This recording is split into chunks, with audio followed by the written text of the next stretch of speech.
بسم اللہ الرحمن الرحیم۔ وَإِذَا اور جب مَسَّ لگتی ہے، پہنچتی ہے، چھوتی ہے، ناسا لوگوں کو، مَسَّ مس کرنا، ٹچ کرنا، تو یہاں مطلب جب پہنچتی ہے لوگوں کو، ضرر سے جو دو را تھے نا وہ ایک را کی شد میں ڈال دیے، ٹھیک ہے، ضرر یعنی سختی، جب لوگوں کو پہنچتی ہے تکلیف یا سختی، دعو پکارتے ہیں ربہم اپنے رب کو، منیبین رجوع کرتے ہوئے، الیہ اس کی طرف، ثم پھر اذا جب اذاقہم چکھاتا ہے ان کو، منہ اپنی طرف سے، رحمتن رحمت، اذا فریقن تو ایک فریق، منہم ان میں سے، بربہم اپنے رب کے ساتھ، یشرکون وہ کیا کرتا ہے، وہ شریک ٹھہراتا ہے، یعنی لوگوں کو جب کوئی مصیبت پہنچتی ہے تو اپنے رب کی طرف پوری طرح رجوع ہو کر دعائیں کرتے ہیں، پھر جب وہ اپنی طرف سے اللہ ان کو اپنی رحمت کا ذائقہ چکھاتا ہے تو ان میں سے ایک جماعت اپنے رب کے ساتھ کیا کرنے لگتی ہے، شرک کرنے لگتی ہے،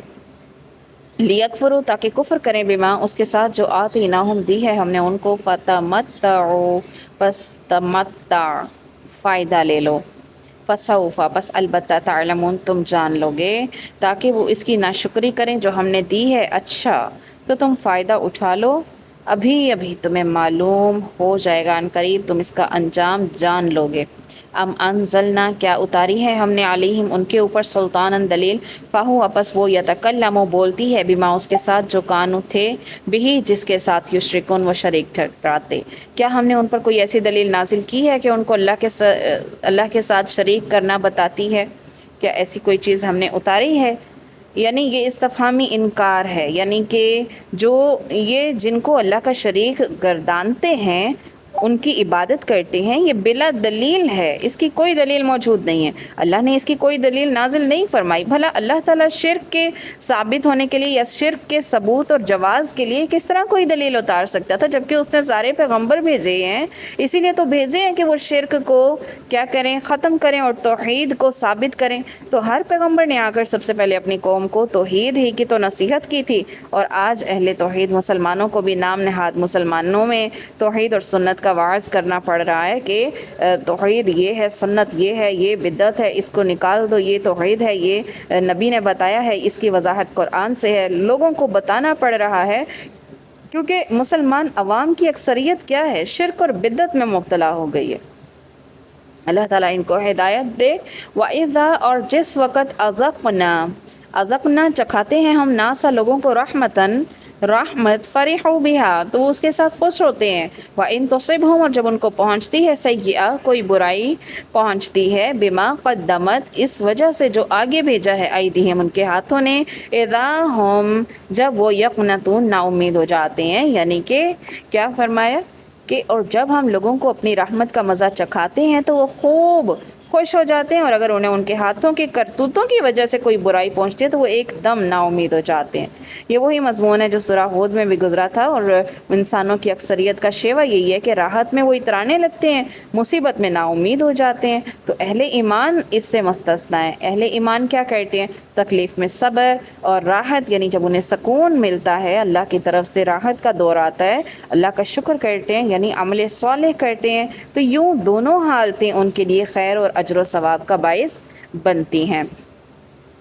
اولم یرو کیا نہیں انہوں نے دیکھا، ان اللہ کہ بے شک اللہ تعالیٰ، یبسط الرزق کھول دیتا ہے رزق، لمن یشاء جس کے لیے وہ چاہے، وہ یقدر اور تنگ کر دے، ان بے شک فی ذالک اس میں لآیات البتہ نشانیاں ہیں، لقوم ایسے قوم کے لیے، یؤمنون جو ایمان لاتے ہیں، یعنی اپنی حکمت اور مصلحت سے وہ کسی کو مال و دولت زیادہ، کسی کو کم دیتا ہے، حتیٰ کہ بعض دفعہ عقل و شعور میں اور ظاہری اسباب وسائل میں دو انسان ایک جیسے ہی محسوس کرتے ہیں، ایک جیسا ہی کاروبار کرتے ہیں، لیکن ایک کے کاروبار کو خوب فروغ ملتا ہے، اس کے وارے نیارے ہو جاتے ہیں، اور کیا ہوتا ہے جبکہ دوسرا شخص جو اسی کے جیسا کاروبار کر رہا ہوتا ہے وہ محدود رہتا ہے، اسے وسعت نصیب ہی نہیں ہوتی، آخر یہ کون ہستی ہے جس کے پاس تمام اختیارات ہیں، اور وہ اس قسم کے تصرفات فرماتا ہے، تو وہ کبھی دولت فراوانی کر کے کسی کو دے دیتا ہے اور کسی کو اس کا محتاج کر دیتا ہے، تو یہ سب اللہ کے ہاتھ میں ہے، اس کا کوئی شریک نہیں ہے، اور عقل والوں کے لیے اس میں نشانیاں ہیں۔ فآتی ذی القربی پس وہ دے قرابت والوں کو، حقہ اس کا حق، والمسکین اور مسکین کو، فقیر کو، وابن السبیل اور مسافر کو ان کا حق دیتے رہو، اور مسافر کو ان کا حق دیتے رہو، ذالک یہ خیرن بہتر ہے، للذین ان لوگوں کے لیے، یریدون جو ارادہ کرتے ہیں یا جو چاہتے ہیں، وجہ اللہ اللہ کی رضامندی، اللہ کی رضا چاہتے ہیں، ان کے لیے یہ بہتر ہے۔ وَأُولَٰئِکَ اور یہی لوگ ہم المفلحون کون ہیں؟ فلاح پانے والے ہیں۔ یعنی اللہ تعالیٰ نے یہ نہیں فرمایا کہ قرابت داروں کو، محتاجوں کو، مسافروں کو بطور صدقہ خیرات دے دیا کرو، بلکہ یوں فرمایا ان کا حق انہیں ادا کرو۔ تو اس لفظ کو اللہ تعالیٰ نے قرآن میں بہت سے مقامات پر دہرایا۔ واضح مطلب کیا کہ تمہارے اموال میں ان قرابت داروں، ان محتاجوں کا رزق بھی آ گیا ہے، تو لہٰذا ان کا حق انہیں ادا کرو، اور اس کی ادائیگی میں تمہارا ان پر کچھ احسان نہیں ہوگا، بلکہ تمہارے سر سے تمہارا اپنا بوجھ اترے گا۔ تو بعض علماء کہتے ہیں کہ قرابت داروں سے مراد وہ رشتہ دار ہیں جن سے نکاح حرام ہے، لیکن اس صراحت کو کوئی خاص فائدہ معلوم نہیں ہوتا، کیونکہ ہر شخص اپنے ناتے والوں کو، رشتہ داروں کو جن سے زیادہ بول چال ہے انہیں خوب جانتا ہوتا ہے۔ سارے رشتہ دار تو حقدار نہیں ہوتے، بلکہ وہ حقدار ضرور ہیں جو محتاج ہیں۔ تو سب سے پہلے محتاج حقدار ہیں جو رشتہ دار بھی ہیں، اس کے بعد عام محتاجوں کی باری آئے گی، اور مسافر جب راستے میں محتاج ہو جائے تو وہ بھی حقدار ہے، چاہے وہ اپنے گھر میں کتنا ہی امیر کیوں نہ بیٹھا ہو۔ تو اس معاشرے میں ہر انسان ان مذکورہ حقداروں کے حق ادا کرتا رہے، تو اس معاشرے میں کوئی شخص مفلس اور فقیر نہیں رہ سکتا۔ مطلب کیا کہ جو مذکورہ حقوق ادا نہیں کرتے، آگے فرمایا ذالک خیر للذین یریدون وجہ اللہ واولئک هم المفلحون۔ اچھا جی، جو لوگ یہ حقوق ادا نہیں کرتے وہ فلاح نہیں پا سکتے۔ فلاح صرف وہ پا سکتے ہیں جو ذکر کردہ حقداروں کو ان کے حقوق ادا کریں، اللہ کی رضامندی کے لیے ادا کریں، اللہ کی رضامندی کے لیے ادا کریں، ان پر احسان رکھ کر نہ کریں، اور نہ ہی ان سے کسی قسم کے شکریہ یا بدلے کے طلبگار ہوں۔ وما آتیتم اور جو کچھ تم دیتے ہو مر ربن سود سے، لیربو تاکہ بڑھے، من اموال الناس اس سے لوگوں کے مال، ولا یربو اور نہیں بڑھتا، عند اللہ اللہ کے نزدیک۔ وما آتیتم اور جو کچھ تم دیتے ہو، من زکاتٍ زکات میں سے، یرید ہونا کہ تم چاہتے ہو، وجہ اللہ اللہ کی رضامندی، فاولئک تو یہ لوگ ہم المضعفون تو وہی ہیں جو دوگنا کرنے والے۔ کیا مطلب؟ تم جو سود دیتے ہو کہ لوگوں کے مال میں بڑھتا رہے، وہ اللہ کے ہاں نہیں بڑھتا، اور جو کچھ تم صدقہ زکوٰۃ تم اللہ کا منہ دیکھنے، اللہ کی خوشنودی کے لیے دو، تو ایسے لوگ ہی اپنے کیا ہیں، اپنا یہ جو ہے اپنے مال کو بڑھانے والے ہیں۔ تو اللہ الذی وہی ہے جس نے خلقکم پیدا کیا تمہیں، ثم پھر رزقکم رزق دیا تمہیں، ثم یمیتکم پھر تمہیں مارے گا، ثم یحییکم پھر تمہیں زندہ کرے گا۔ حل من شرکائکم کیا ہے کوئی تمہارے شریکوں میں، من یفعل جو کہ ایسا کرے، من ذالکم اس میں سے، من شیء کچھ بھی، سبحانہ پاک ہے اس کی ذات، وتعالی اور بہت بلند ہے، اما اس سے جو یشرکون یہ شریک ٹھہراتے ہیں۔ اچھا، پچھلی آیت میں فرمایا، پہلی آیت جو سود کی مذمت کے سلسلے میں نازل ہوئی وہ سورہ آل عمران کی تھی۔ سود کی حرمت کے سلسلے میں جو پہلی آیت نازل ہوئی وہ کون سی تھی؟ سورہ آل عمران میں آئی تھی کہ مسلمانوں کو سود سے روک دیا گیا تھا۔ تو رسول اللہ صلی اللہ علیہ وسلم کی وفات سے 4 ماہ پہلے سورہ بقرہ کی آیت نمبر 287 سے 281 کی نازل ہوئی، تو مکمل طور پر اسے حرام قرار دے دیا گیا تھا۔ تو شراب کی طرح سود بھی اہل عرب کی گھٹی میں پڑا ہوا تھا، تو ایسی برائیاں بتدریج یہ بڑھتی ہی چلتی آ رہی تھیں۔ تو اب مسئلے کی طرف آتے ہیں، بتایا کیا جا رہا ہے، سود سے مال بظاہراً تو بڑھتا ہے، جبکہ حقیقت اس کے الٹ ہوتی ہے۔ کسی بھی معاشرے میں دولت مندوں کی تعداد غریبوں کی نسبت بہت تھوڑی ہوتی ہے۔ سود لینے والے دولت مند ہیں اور دینے والے غریب اور محتاج ہیں۔ سود سے فائدہ تو ایک شخص اٹھاتا ہے، لیکن نقصان سینکڑوں غریبوں کا ہو جاتا ہے، اور اللہ کی نظروں میں اس کی سب مخلوق برابر ہے، بلکہ اسے دولت مندوں کے مفاد سے غریبوں کے مفادات زیادہ عزیز ہیں۔ سود خور سود کے ذریعے بے شمار غریبوں کا مال کھینچ کر انہیں مزید مفلس اور کنگال بنانے کا ذریعہ بنتا ہے۔ تو اسی حقیقت کو اللہ نے ان الفاظ میں بیان فرمایا کہ سود کے ذریعے مال بڑھتا نہیں بلکہ گھٹتا ہے۔ یہ اس مسئلے کا ایک پہلو ہوا، اور دوسرا پہلو کیا ہے کہ جی علم معیشت کا۔ تو جس معاشرے میں دولت کی گردش جتنی زیادہ ہوگی اتنا ہی وہ معاشرہ خوشحال ہوگا، اس کی قومی دولت میں اضافہ ہوگا، اور اگر دولت کا بھاؤ غریب سے امیر کی طرف ہوگا تو یہ گردش بہت کم ہو جائے گی۔ یعنی مال سود جو ہے، غریب جو ادا کر رہا ہے سود، وہ تو امیر کے صرف صندوقوں کو بھر رہا ہے، اس کی تجوریوں کو بھر رہا ہے، لیکن اگر امیر سے نکلے مال اور وہ بڑھے کس کی طرف؟ غریب فقراء کی طرف وہ دیتا جائے، تو اب کیا ہوگا؟ تناسب برقرار رہے گا اور معیشت پر تباہ کن اثر بھی نہیں پڑے گا۔ پھر اسی طرح اگلی آیت میں فرمایا اللہ وہ ہے جس نے تمہیں پیدا کیا، پھر تمہیں روزی دی، پھر وہ تمہیں مار ڈالے گا۔ اللہ الذی، اللہ وہی ہے جس نے خلقکم، تمہیں پیدا کیا، ثم رزقکم، پھر تمہیں رزق دیتا ہے، ثم یمیتکم، پھر وہ تمہیں مارے گا، ثم یحییکم، اور پھر تمہیں زندہ کرے گا۔ هل من شرکائکم، کیا ہے کوئی تمہارے شریک، من یفعل، جو ایسا کرے، من ذالکم، اس جیسا، من شیء، کچھ بھی، سبحانہ و تعالی، پاک ہے وہ ذات، عما یشرکون، اس چیز سے جو تم شریک ٹھہراتے ہو۔ یعنی جب تمہارے بنائے ہوئے معبودوں میں سے کوئی بھی ایسا نہیں جس نے تمہیں پیدا کیا ہو یا تمہارے رزق کا ذمہ دار ہو یا تمہیں مار سکتا ہو یا تمہیں زندگی دے سکتا ہو، تو پھر آخر یہ کام ہیں کس کے اور کس لحاظ سے تمہیں انہیں اللہ کے شریک بناتے ہو؟ ظہر الفساد، ظہر پھیل گیا، فساد، فی البر، بر کہتے ہیں خشکی میں، والبحر اور تری میں، بحر ویسے سمندر کو، دریا کو کہتے ہیں، خشکی اور تری کی بات ہو رہی ہے۔ بما، اس وجہ سے جو کسبت، کمایا ہے، اید الناس، لوگوں کے ہاتھوں نے، لیذیقہم، تاکہ چکھائے ان کو، بعض الذی، بعض اس کا جو عملو، عمل کرتے ہیں، لعلہم، تاکہ وہ یرجعون، تاکہ وہ اس سے باز آ جائیں۔ یعنی خشکی اور تری میں لوگوں کی بدعمالیوں کے باعث فساد اتنا پھیل گیا ہے، اس لیے انہیں ان کے بعض کرتوتوں کا پھل تو اللہ تعالیٰ چکھا دے، بہت ممکن ہے کہ وہ اس سے باز آ جائیں۔ بحر و بر سے مراد مشرق وسطیٰ بھی ہو سکتا ہے، جو ان دنوں روم اور فارس کے جنگوں کی وجہ سے ظلم اور فساد کی آماج کا پناہ ہوا تھا، اور عرب کا علاقہ بھی تھا، کیونکہ اکثر عربی قبائل کا پیشہ ہی کیا تھا؟ لوٹ مار، قتل و غارت، مار پٹائی، اور اس فساد سے محفوظ اگر کوئی جگہ تھی تو وہ صرف حرم مکہ کی محدود جگہ تھی۔ تو اس ظلم و ستم اور طغیانے کی اصل وجہ کیا تھی؟ کہ یہ لوگ مرنے کے بعد زندہ ہونے کے قائل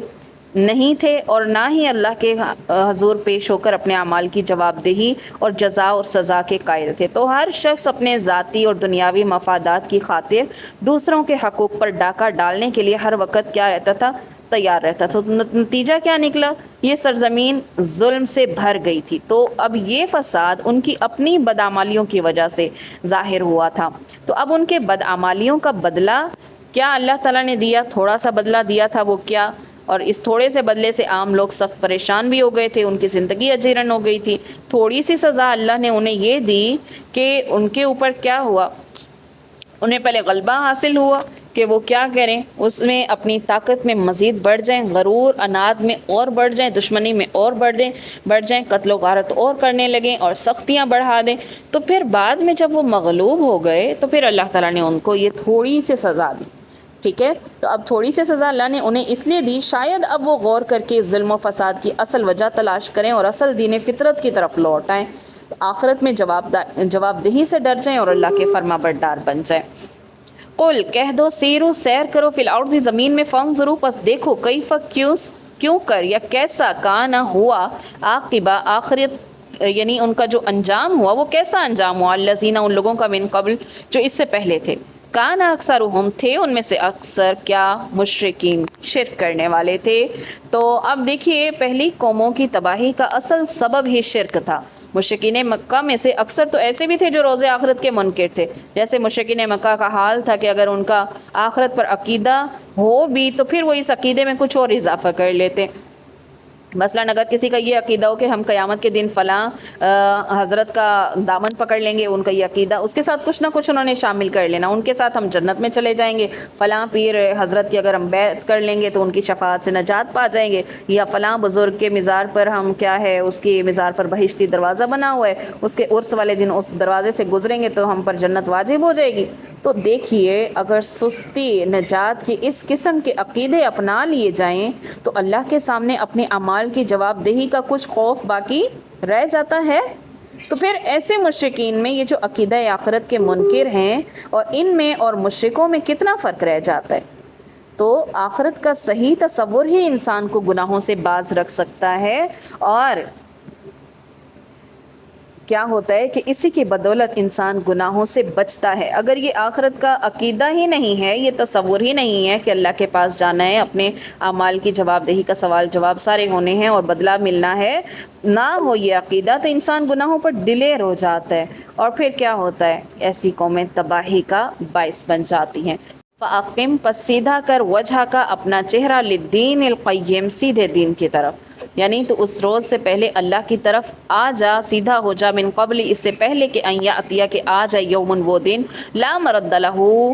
کہ نہیں ہے پھر جانا من اللہ اللہ کی طرف، یومئذ اس دن یصدعون متفرق ہوں گے، لوگ منتشر ہو جائیں گے۔ کیا فرمایا؟ تو اس روز سے پہلے جو اللہ کی طرف سے آ کر رہے گا اور رک نہیں سکے گا، دین کے رستے پر سیدھے منہ کیے چلے جا، اس روز سب لوگ منتشر ہو جائیں گے۔ من کفر فعلیہ جو کوئی کفر کرے گا، فعلیہ تو اسی کے اوپر ہے کفر ہو اس کا کفر، ومن عمل صالحا اور جو کوئی نیک عمل کرے گا، فلانفسہم پس اپنے لیے ہی کرے گا، یمہدون اپنی ہی آرام گاہ درست کرنے کے لیے کرے گا۔ جس شخص نے کفر کیا تو اس کا کفر اسی کو نقصان دے گا، اور جس نے نیک اعمال کیے تو ایسے لوگ اپنے لیے ہی اپنی آرام گاہ کو ہی درست کرتے ہیں۔ تو فرمایا پچھلی آیت میں فَأَقِمْ وَجْهَكَ لِلدِّينِ الْقَيِّمِ، اے نبی اور اے مسلمانوں مشرکوں کے ان لغویات سے منہ موڑ کر دین فطرت کی طرف کیا ہو جاؤ، متوجہ ہو جاؤ، کیونکہ ہر طرح کی خرابیوں اور فسادات کی جڑ یہ شرک ہی ہے، اور ان کا علاج صرف یہی ہے کہ اپنی تمام تر توجہ اللہ کی طرف کر دی جائے، اس پر بھروسہ رکھا جائے، اور موت ایک اٹل حقیقت ہے، اسے کوئی بھی اپنے طرف سے ٹال نہیں سکتا، اور نہ اس کے وقت وہ اس کو تقدیم یا تاخیر ہو سکتی ہے۔ اسی طرح قیامت بھی اٹل حقیقت ہے جو نہ کسی کے ٹالے ٹل سکتی ہے، نہ کوئی اپنے آپ کو اس سے بچا سکتا ہے، نہ اس کو مقدم یا مؤخر کر سکتا ہے۔ تو رسول اللہ صلی اللہ علیہ وسلم نے فرمایا جو کوئی مر گیا اس کی قیامت اسی دن قائم ہو گئی، یعنی کسی کافر کو یہ مجال نہیں ہوگی کہ وہ مسلمانوں کی جماعت میں جا سکے، اور اگر پہلے ملا ہے تو وہیں رہ جائے، بلکہ سب لوگ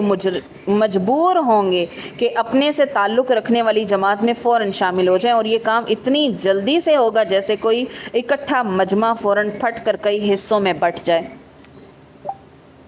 لیجزی الذین تاکہ بدلہ دے ان لوگوں کو جو آمنوا ایمان لائے وعملوا الصالحات اور نیک اعمال کیے،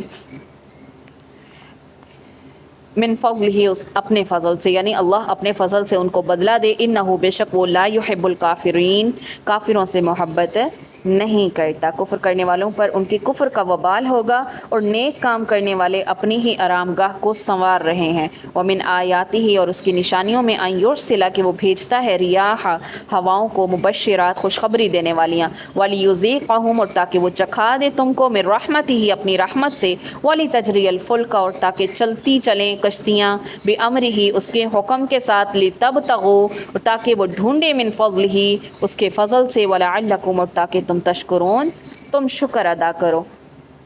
یعنی ایمان والوں اور نیک لوگوں کو بھی جنت میں داخلہ کسی استحقاق کی بنا پر نہیں ملے گا، بلکہ صرف اللہ کے فضل سے ملے گا، یعنی اصل بدلے سے زائد اجر کے طور پر اللہ تعالیٰ ان کو نوازیں گے۔ کسی کی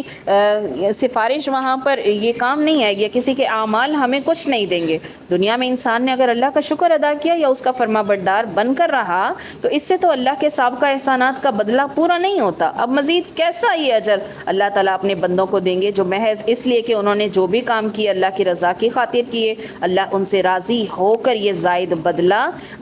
دے گا جو کہ اس کی خاص مہربانی کی نشانی ہے، اور جو جنت کی صورت میں عطا کرے گا۔ رسول اللہ صلی اللہ علیہ وسلم نے فرمایا کسی شخص کو اس کا عمل بہشت میں نہیں لے کر جائے گا۔ صحابہ نے عرض کیا یا رسول اللہ کیا آپ کے اعمال بھی؟ تو رسول اللہ صلی اللہ علیہ وسلم کو بھی جنت میں نہیں لے کر جائیں گے؟ تو فرمایا ہاں میرے اعمال بھی مجھے جنت میں نہیں لے کر جائیں گے، الا یہ کہ اللہ اپنے فضل اپنی رحمت سے مجھے ڈھانپ لے۔